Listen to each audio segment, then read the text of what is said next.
पवन सुत हनुमान जी महाराज की जय हो।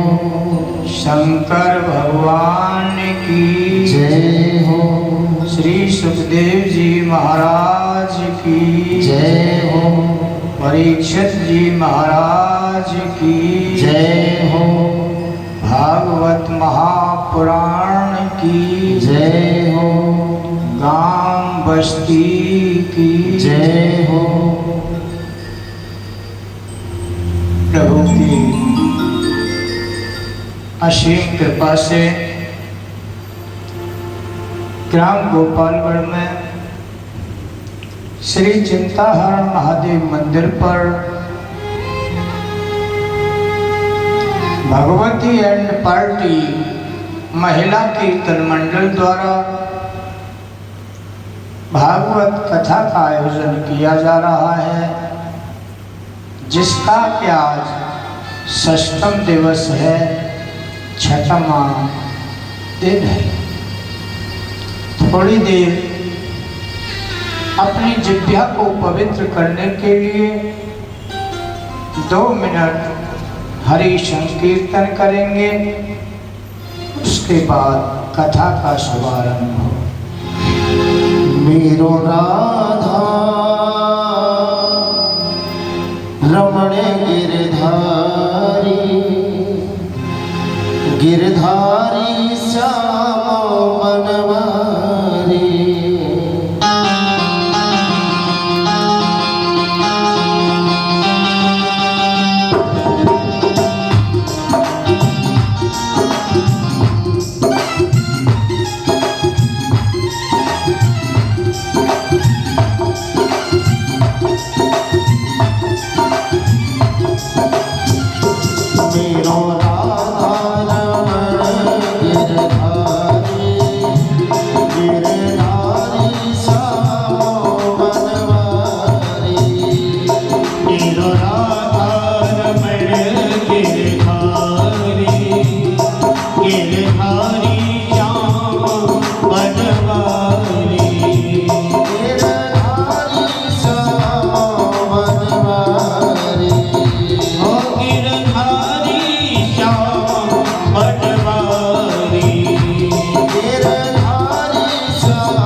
बनवारी मेरो राधा रमण गिरधारी गिरधारी श्याम बनवारी मेरो राधा रमण गिरधारी गिरधारी श्याम बनवारी मेरो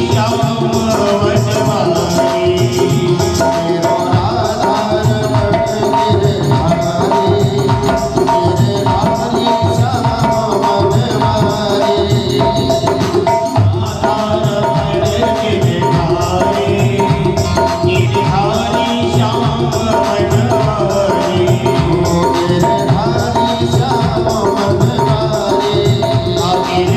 गिरधारी श्याम बनवारी गिरधारी श्याम बनवारी गिरधारी श्याम बनवारी गिरधारी श्याम बनवारी मेरे श्याम मेरे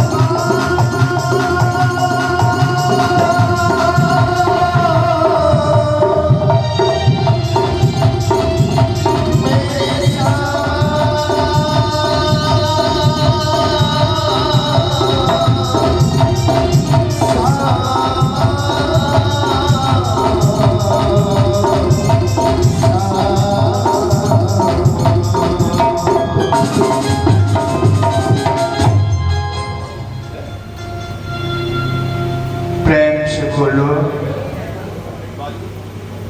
प्रेम से बोलो।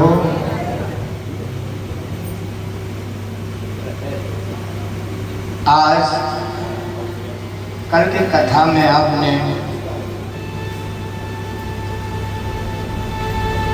गोवर्धन पूजा का जो माध्यम जो वर्णन था वो श्रवण किया। आज की कथा का बहुत ही सुंदर प्रसंग हम प्रारंभ करने जा रहे हैं, जिसे रास पंचाधी कहते हैं। भागवत का बहुत महत्वपूर्ण, बहुत ही भक्तिमय प्रसंग है रास का। मेरे गोविंद ने शरद पूर्णिमा की रात्रि को वृंदावन में जमुना के किनारे पर अपनी मुरली को बजाया और गोपियों ने जैसे ही मुरली की धुन को सुना,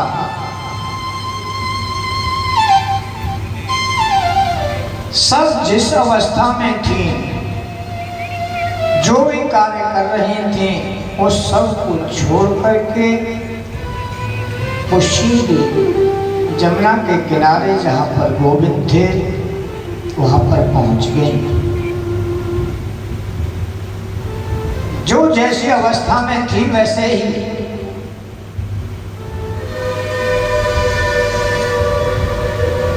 कोई झाड़ू लगा रही थी, झाड़ू पे लेके चली। एक तो गोपी काजल लगा रही थी, एक आंख में लगा और इतनी मुरली की धुन सुन ली, चली गई। जिस अवस्था में थी उसी में चली गई। मेरे गोविंद ने कहा, गोपियों तुमने बंसी सुनी और आ गई, रात्रि का समय, चलो ठीक है आ गए। और इस उजाली रात्रि में तुमने सुंदर ये वन और निर्मल यमुना के जल का भी दर्शन किया है। जैसा ही थोड़ी देर किया, जैसा ही ज्यादा देर किया, अब चले जाओ, लौट जाओ। गोपी तो स्तब्ध, चुप है, ठीक है क्या नहीं। अभी तो बंसी बजाई और बंसी बजा करके हमको बुला लिया और अब कहते हैं कि लौट जाओ। कहने लगे, गोपियों तुम अपने बच्चों को, अपने पतियों को, अपने परिवार को छोड़ करके आई हो, जाओ लौट जाओ। फिर कह रहे हाँ हाँ, हो सकता है तुम्हारे पति कोई रोगी हो, वृद्ध हो, इसलिए उनको छोड़ के आ गई हो। देखो गोपियों, पति कैसा है? पति आखिर पति होता है।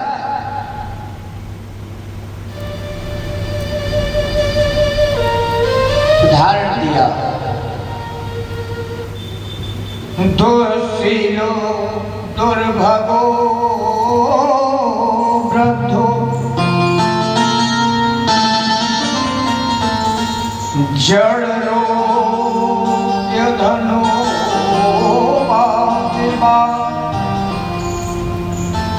पत्यस्ते भिन्नहातव्यो लोके सुभिर्पात की। पति बूढ़ा हो, रोगी हो, कैसा भी हो, धनहीन हो यानी गरीब हो, एक पतिव्रता स्त्री को कभी अपने पति की अवहेलना नहीं करनी चाहिए। लिखा कि धीरज धीरज धर्म नेत्र करुणा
गोपियों, कैसा भी पति हो उसको छोड़ के नहीं आना चाहिए।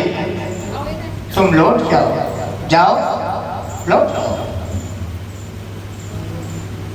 गोपियां कहने लगी केशव,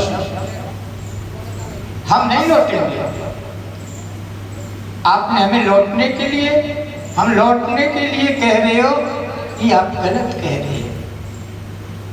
बहुत से तुम उदाहरण दे रहे हो ये पतिव्रताओं के, तो कुछ पतिव्रताओं के दृष्टांत हम भी जानते हैं केशव। एक बात बताओ केशव, एक किसी पतिव्रता का पति परदेश चला गया और अपनी पत्नी से कह के गया कि तुम मेरी एक तस्वीर लगा लेना और उसी की पूजा करना,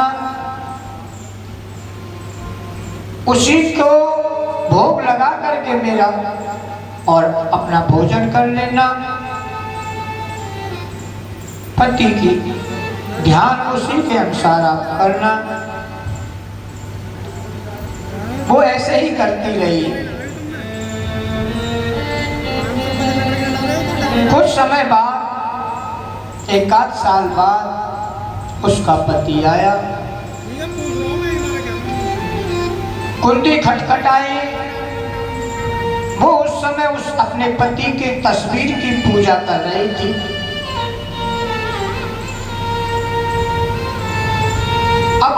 खटखटा रहा है उसका पति और वो कुंडी नहीं खोल रही, क्योंकि वो पति के पूजा कर रही है तस्वीर की। तो आप ही बताइए केशव, क्या उस पतिव्रता को दरवाजा खोल देना चाहिए या नहीं? दरवाजा खोल करके उस पति को अंदर लाना चाहिए या नहीं?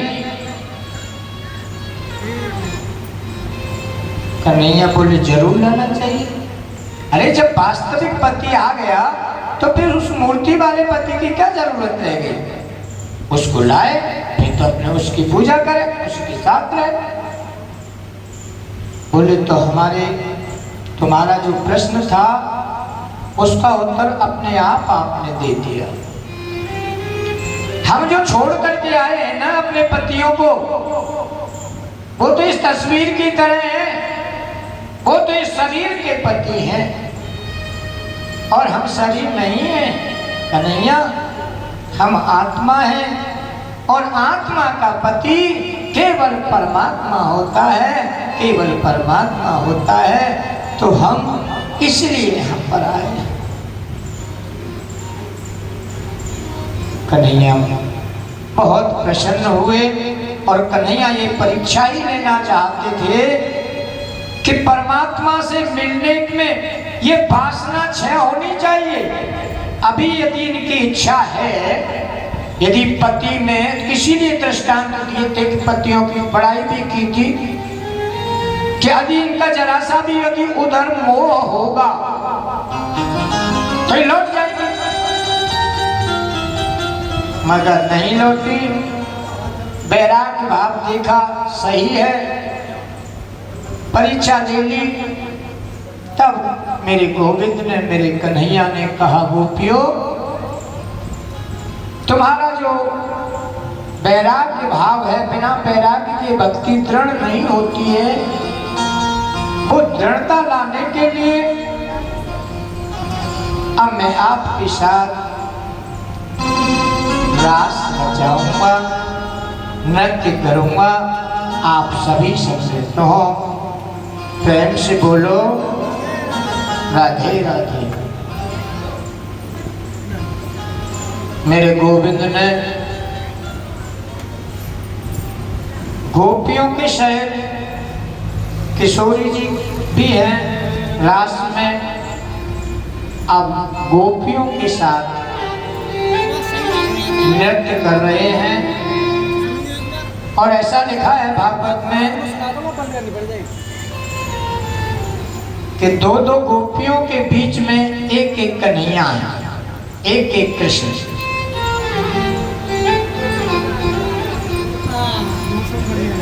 हरे सो रास रचोए वृंदावन, आई रही पायल की झनकार,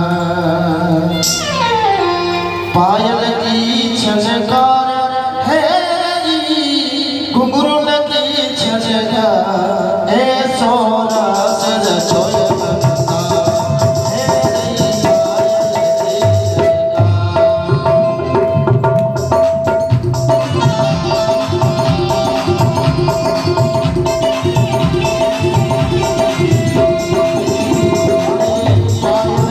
Thank you.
सरकार की जय जय श्री राधे।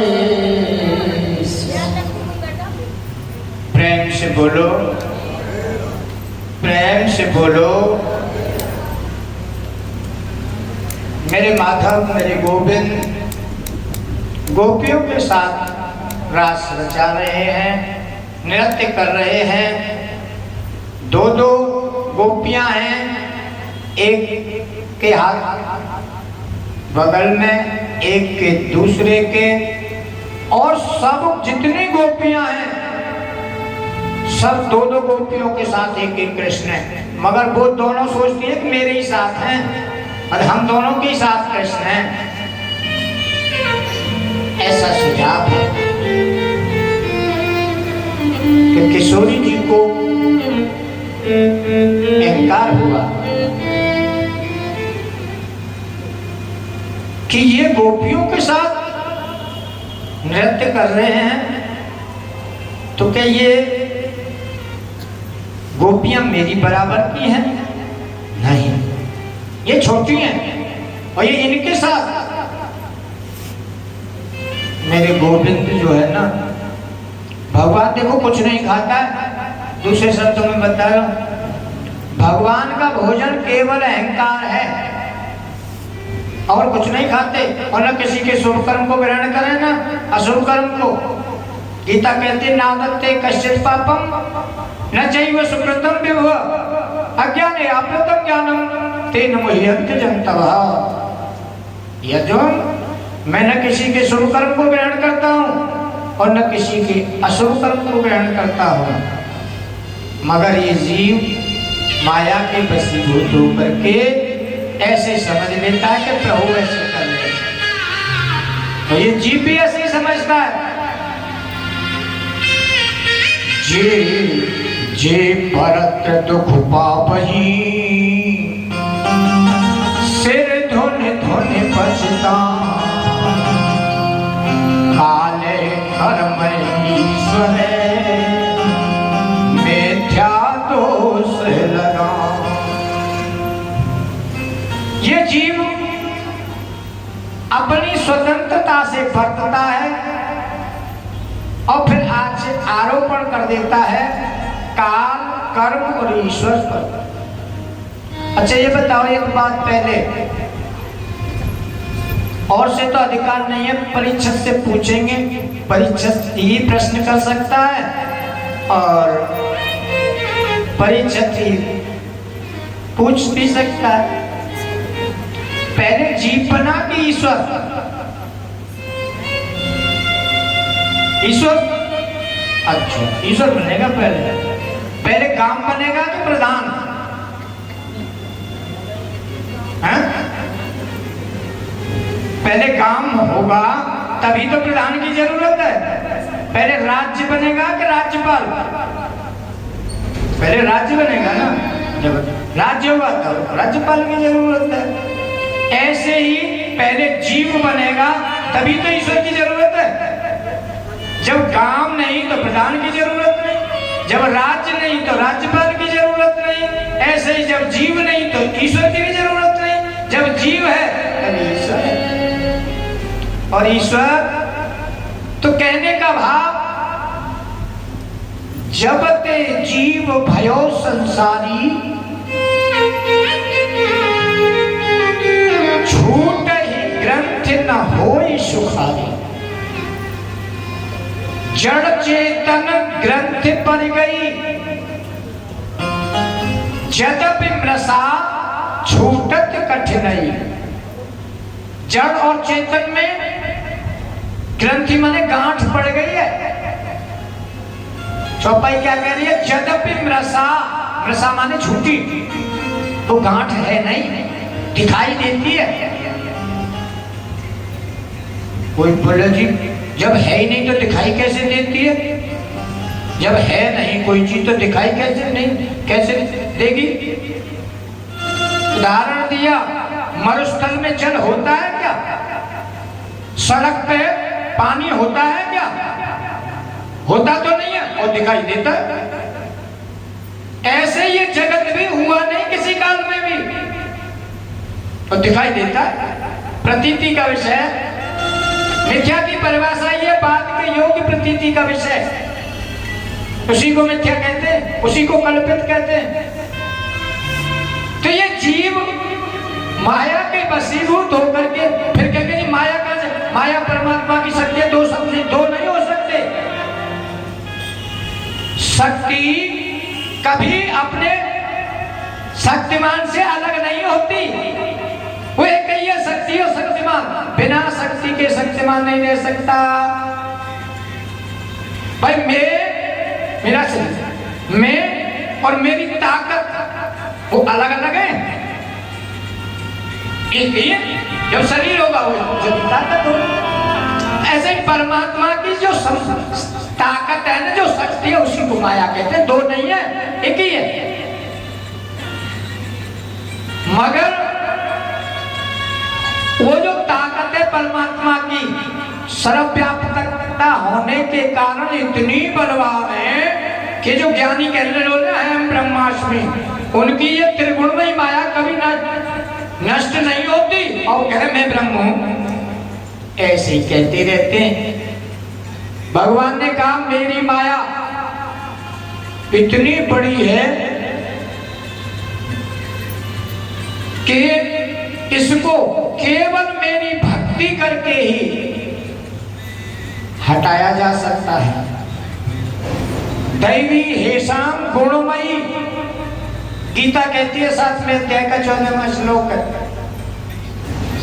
दैवी हेशाम गुणमयी मम माया दुरंतया मामेव ये प्रपद्यन्ते माया मेतां तरन्ति ते। मम माया, ये माया मेरी है और दुरंत इतनी बलवान है कि जितनी मेरी सामर्थ्य इतनी मेरी माया में है। तो ये कैसे इसे तरा जाएगा कि मामेव ये प्रपद्यन्ते, मामेव एव लगा हुआ, ये माने ही, जो केवल मेरे को ही भजते हैं उनकी माया में ताम तरंते। उससे मैं कह देता हूं अपनी माया से इसे छोड़ दे, दूसरे से लग। इसके अलावा और कोई या माया को हटाने का कोई साधन नहीं। केवल निष्काम और अनन्य भक्ति ही माया को हटा सकती है और कोई दूसरा साधन नहीं। बहुत बलवान है। तो कहने का मतलब जब माया हट जाती है कब? अनन्य भक्ति से, तब फिर ये एको ब्रह्म द्वितीयो नास्ति, उस भक्ति के साथ तब महसूस होता है कि परमात्मा ने, सारा जगत परमात्मा ही है। स्वर्ण में मिथ्या भूषण जैसे, स्वर्ण में मिथ्या भूषण जैसे, माटी में घट समझो तैसे, जगत बुना चेतन ने ऐसे, जापिति वस्त्र सूत्र। जैसे सोने में आभूषणों की कल्पना मिथ्या कर ली गई है तो वो सोना। और क्या कहता है, देखो कोई कहता है टीका है, कोई कहता है कड़ा है, कोई कहता है पेंडल है, कोई कहता है कुंडल है, कोई कहता है झुमकी है, कोई कहता है अंगूठी है, मगर वो वास्तव में है क्या? सोना। तो स्वर्ण में मिथ्या भूषण जैसे, माटी में घट समझो तैसे। और कोई कहता है कुल्लड़ है, कोई कहता है मटका है, कोई कहता है सुराही है, कोई कहता है चिलम है, मगर वो है क्या? मिट्टी है। ऐसे ही कोई कहता है टेरीकोट है, कोई कहता है सूती है, मगर है क्या? वो धागा है, सूत है। उस कपड़े में से वो धागा है ना, उसको निकाल लो, फिर वो ना टेरीकोट ना वो सूत ना वो कपड़ा, कपड़ा नाम ही नहीं रहेगा। इसलिए वेदांत में शंकराचार्य ने कहा स्वर्ण में मिथ्या भूषण जैसे, माटी में घट समझो तैसे, जगत बुना चेतन ने ऐसे, जा विधि वस्त्र सूत नहीं। तो ये मिथ्या कल्पना कर ली गई है, सब कुछ परमात्मा ही है। ब्रह्मविद ब्रह्मैव भवे, ब्रह्म को जानकर ब्रह्म ही हो जाता है। इसलिए कहा कि जब ते जीव भयो संसारी और झूठ ही ग्रंथ न होए सुखारी। वो गांठ है नहीं, दिखाई देती है। अब किसी चीज में गांठ है तो है नहीं, गांठ है तो नहीं और दिखाई दे रही है, भाई ये गांठ लग रही है, तो उसे ऐसे फंदा डालेगा खोलने के लिए, और गांठ थी नहीं, और खोलने के लिए ऐसे किया तो गांठ है तो नहीं, और क्या है, और पड़ जाएगी, गांठ लग जाएगी। फिर दूसरे बोलेगा ऐसे ही अधिक उलझाई, ऐसी एक चौपाई है कि खोलते खोलते और उलझता जाता है ये चीज।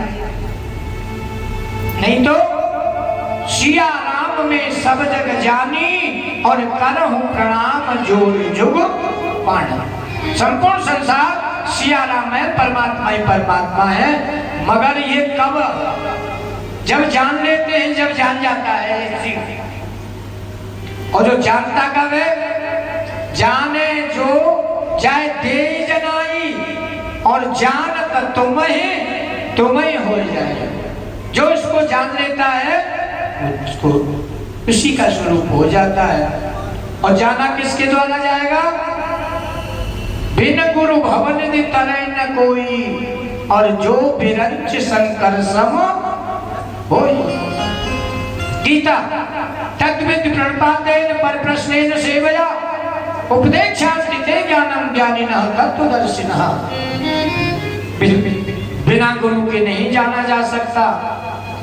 तो उस मोह के कारण ये भक्तता तो स्वतंत्र है और आरोपण काल है कर। जे परत्र दुख पावही सिर धुल धुल पछताए, काल है कर्म है ईश्वर मिथ्या दोष लगाना। करते तो गलती अपने आप है, अपनी मर्जी से चलते, और फिर दोष लगाते हैं किसे, काल कर्म और ईश्वर। काल है कैसे लगाते हैं, काल माने समय,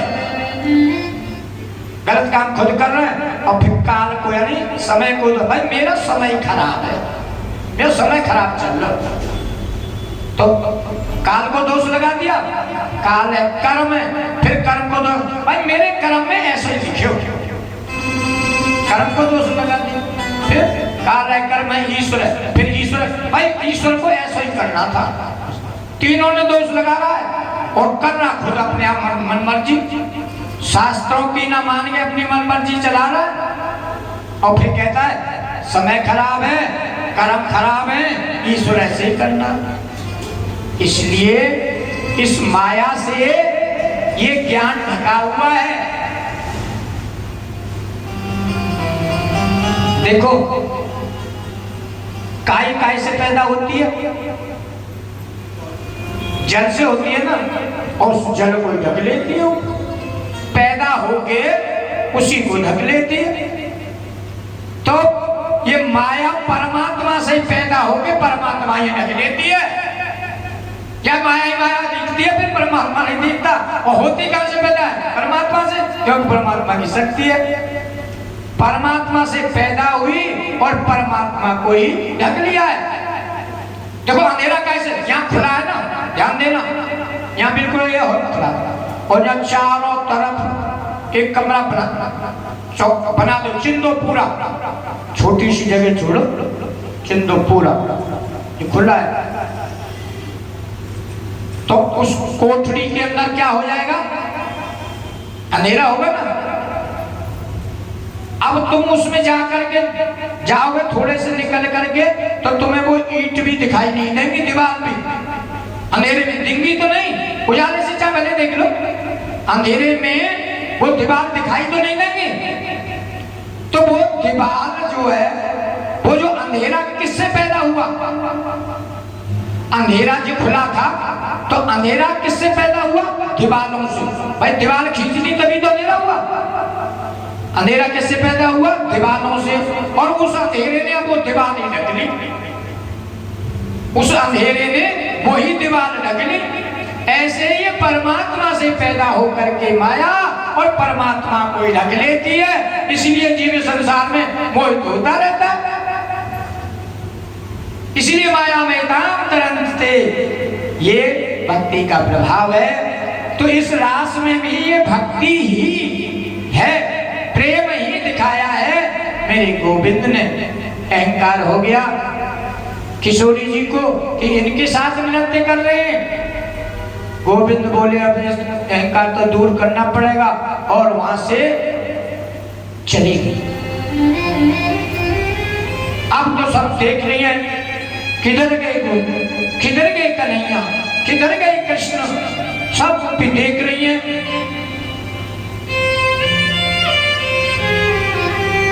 अब तो किशोरी गई आगे, किशोरी जी को लेकर के चल दिए थे। सब गोपियां देखती रह गई, अब कहाँ गई है, हमें तो छोड़ गए ऐसे ही। और आगे चल करके किशोरी जी राधा रानी कहने लगी मुझ पे ना चले हो जाएगा तो क्या करें, कंधा पे बैठा लियो। कंधा ठीक है, कंधा पे बैठा लेंगे। मेरे गोविंद बैठ ले नीचे, बैठो। तो जैसे ही कंधा पर बैठने के लिए ऐसे पैर निकाला, ऐसे एक पैर ऐसे ऐसे निकाला, बीच में से खिसक गए लाल, दूसरा पैर जमीन पे। अब देख लिए गए का वो दृश्य हो गए। थोड़ी देर गोपियों को भी छोड़ आए, इधर उलाहने दे रही थी कि इनके अहंकार हो रहा था, अब वो भी छोड़ दी। अब तो ढूंढ रही है कहाँ गए मेरे गोविंद, और ढूंढते ढूंढते वो जो गोपियां थी वो वहीं आ जाती हैं जहां राधा रानी ढूंढ रही हैं उनको। वहां कहने लगे वो तो तुम्हारे साथ आए थे, तुम्हें भी छोड़ गए, बोले मुझे भी छोड़। अब सब गोपियां ढूंढ रहे। देखो जब तक आदमी पास में रहता है ना, वाकई कीमत ना समझते, उसकी कीमत की पता जब लगती है जब वो हट जाता चला जाता है। अब बहुत तड़प रही है, कहाँ गए मेरी गोपी, पूछती हैं सभी वृक्षों से, बेहोश हो जाती हैं। स्वयं ऐसा प्रेम का एक स्थिति आती है कि वो स्वयं को भी भूल जाती है कि हमें स्वयं कृष्ण बन जाती है, मैं कृष्ण हूँ, चलो रास रचाएं, ऐसे ऐसे बोलने लगती हैं सभी गोपियां। पूछती हैं जैसे भगवान राम को पता नहीं है, पूछ रहे थे ना, हे खग हे मृग मधुकर सेनी, और तुम देखी सीता मृग नैनी। ऐसे आज गोपियां ढूंढ रही हैं कृष्ण को और पूछ रही हैं पीपल के वृक्ष, तुमने लाला को देखा, कन्हैया को देखा? बोले कहा बतावे, और बोली आपस में कर लेती है, ये कहा बतावे पढ़ो।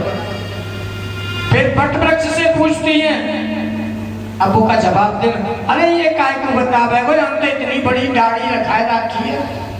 तुलसी से पूछते हैं, माता तुलसी तू ही बता कहाँ गए गोविंद? एक दूसरी गोपी बोली जी काय को बतावेगी जी, तो हमारी सौत है, सालग्राम तुलसी के नीचे चढ़ते हैं ना, तो कहीं ये काय को बताएगी?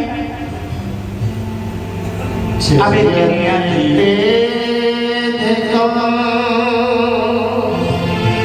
जन्मना ब्रज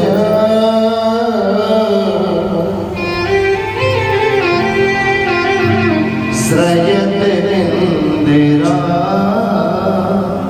शाश्वता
मोर राजा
प्रेम से बोलो। गोपियां वृक्षों से पूछती हैं, बहुत अधीर हो रही हैं, रोते रोते बुरा हाल है। किन्हीं गोपियों ने कहा, चलो अब नहीं मिलेंगे, यमुना जी के किनारे पर चलते हैं। सभी गोपियां यमुना जी के किनारे पर जाकर के बैठ जाती हैं, विलाप करती हैं, बहुत अधीर होती हैं, रोती हैं।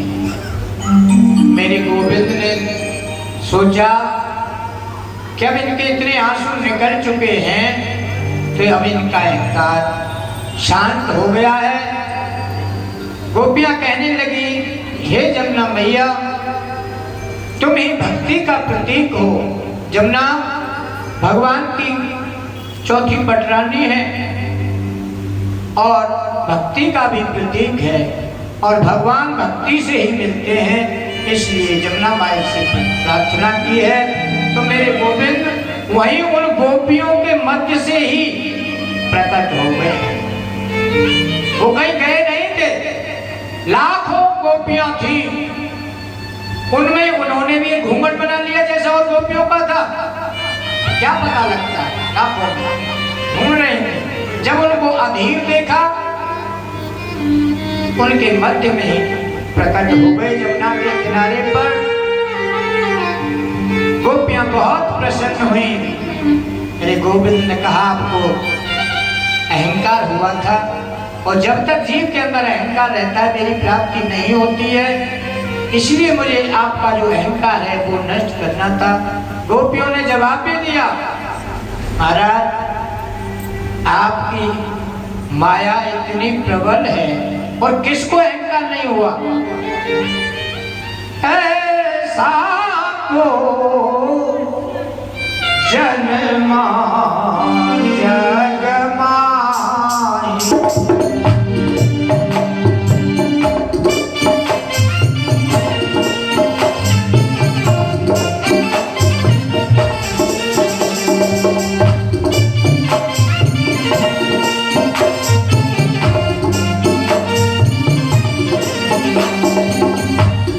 प्रभु का पाए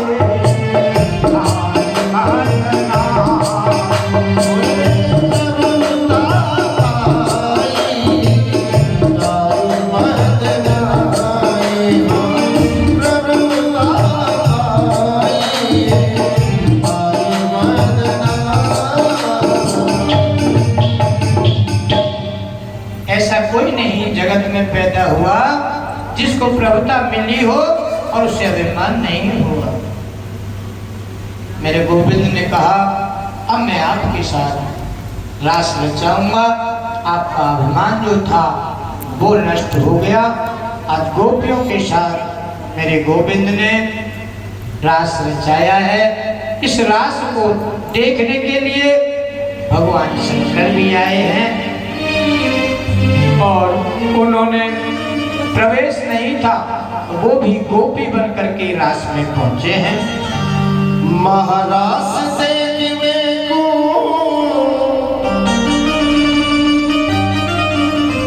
महाराज से मेरे मन में आई है,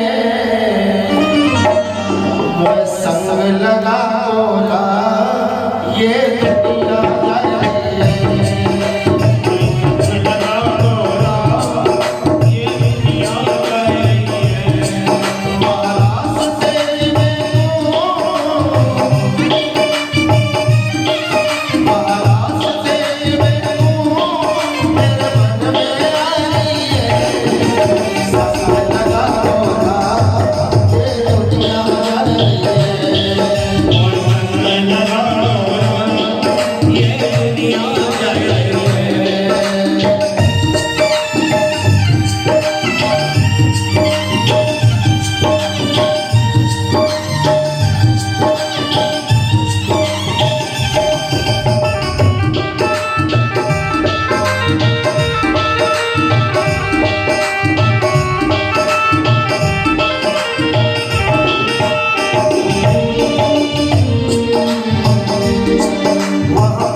महादेव बाबा की जय जय श्री राधे श्याम।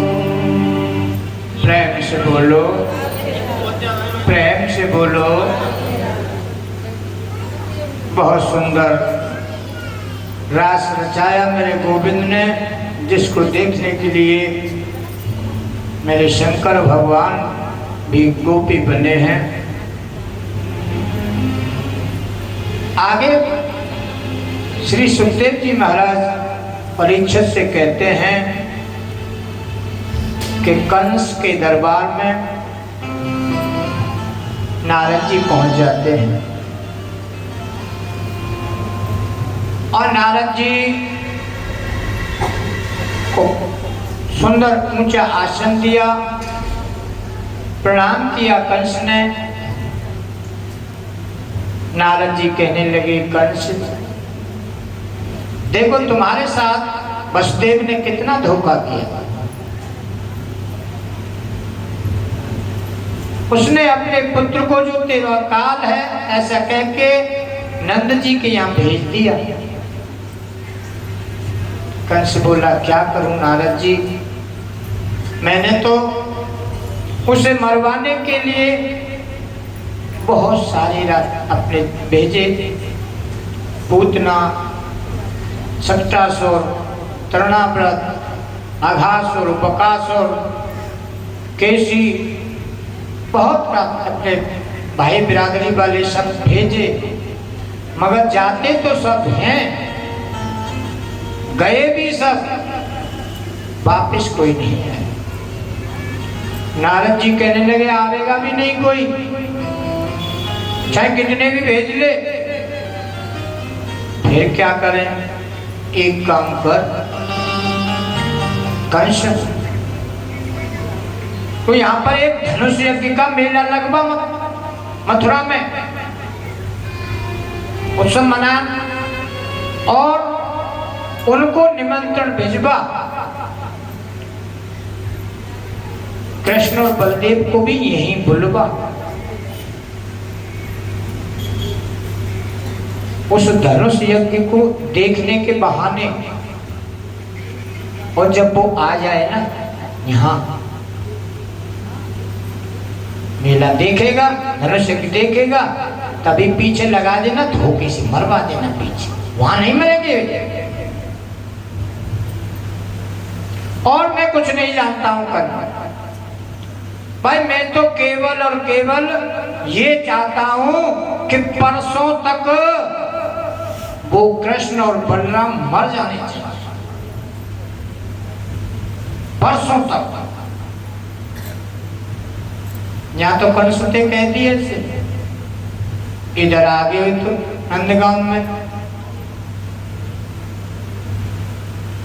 कृष्ण और बलराम जमुना पे ही मिल गए।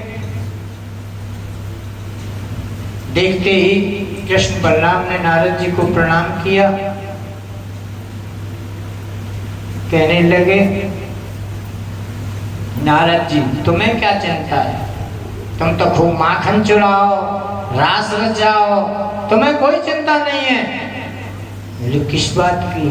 अरे वो कंस है ना, वो सभी ब्राह्मणों को सताता है, संतों को सताता है, न पूजा करने देता और सब ब्रजवासियों को रोज कष्ट देता है।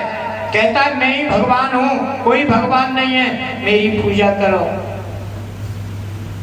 ऐसे कब तक चलेगा? कृष्ण बहुत दुख दे रहा है, उसे मार दो।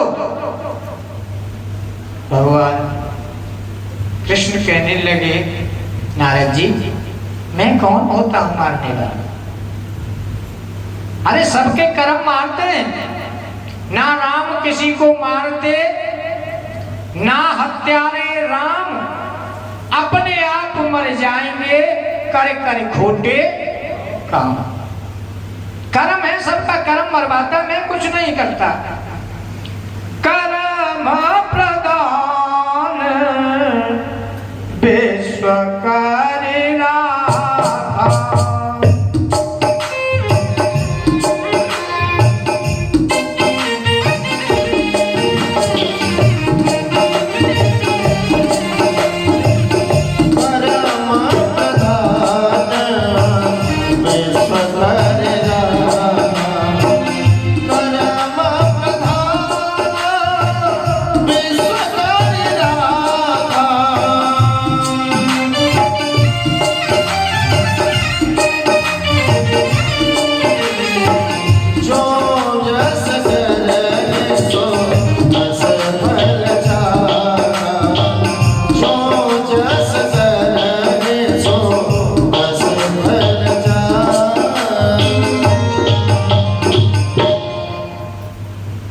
प्रेम से बोलो, प्रेम से बोलो। कृष्ण कहने लगे नारद जी, मैं कौन होता हूँ मारने वाला? सबको अपने अपने कर्म मारते हैं। जो जैसा करता है, जो जैसा करे सो तस फल चाखा। जो जैसा कर्म करता है वैसा ही उसे फल मिलता है। और मुझे तो लगता है कि अब कंस का पाप का घड़ा भर चुका है। बोले मैं कुछ नहीं जानता। नारद जी कह रहे हैं, मुझे परसों तक कंस मरा हुआ चाहिए। कृष्ण भगवान बोले, और माँ कहा कह के आए हो? कंस से क्या वादा करके आए हो? वहां ये कह के आए हो कि परसों तक कृष्ण और बलराम मरे चाहिए। बोले देखो, अग्नि खुद चल के आवे तो जलावेगी, या अग्नि के पास तुम चल के जाओ तो जलावेगी? चाकू के ऊपर फल गिरे तब भी फल कोई कटना, या चाकू के ऊपर फल गिरे या फल के ऊपर चाकू गिरे। ऐसे अग्नि के पास तुम जाओ या अग्नि तुम्हारे पास आवे, जलना तो तुमको ही है। ऐसे ही चाहे कंस के पास तुम जाओ तो कंस को ही मरना है, या कंस तुम्हारे पास आवे तो कंस ही मरना है। इसलिए जल्दी झंझटें तोड़ दो महाराज।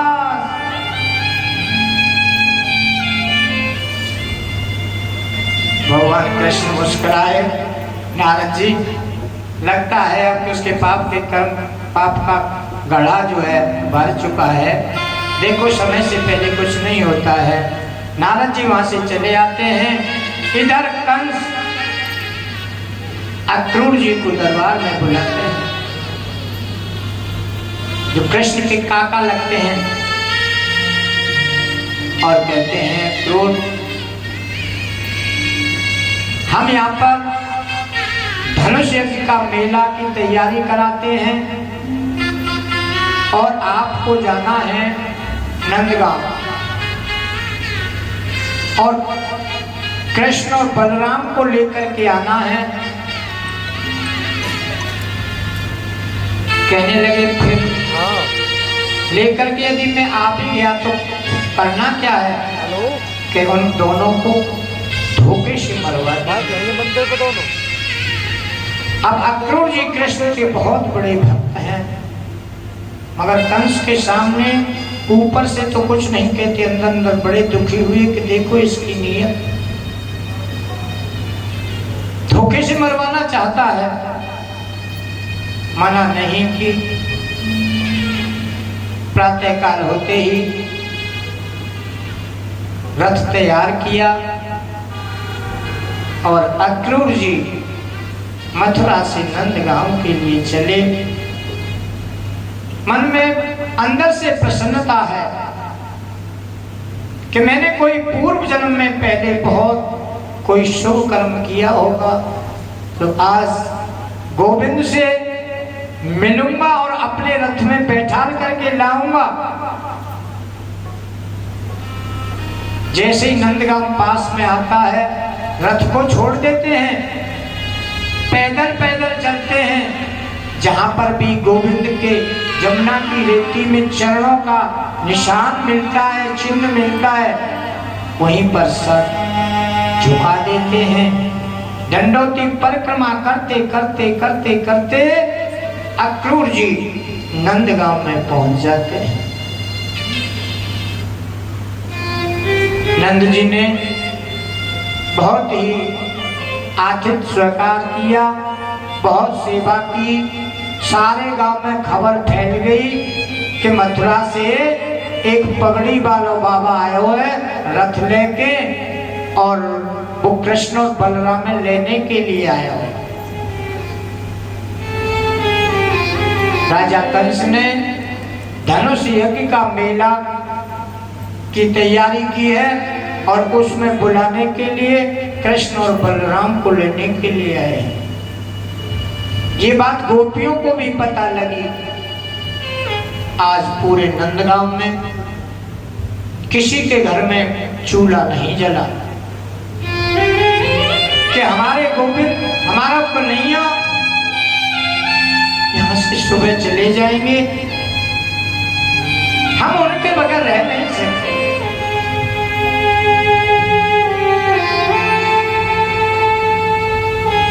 महलों में भोजन करने के बाद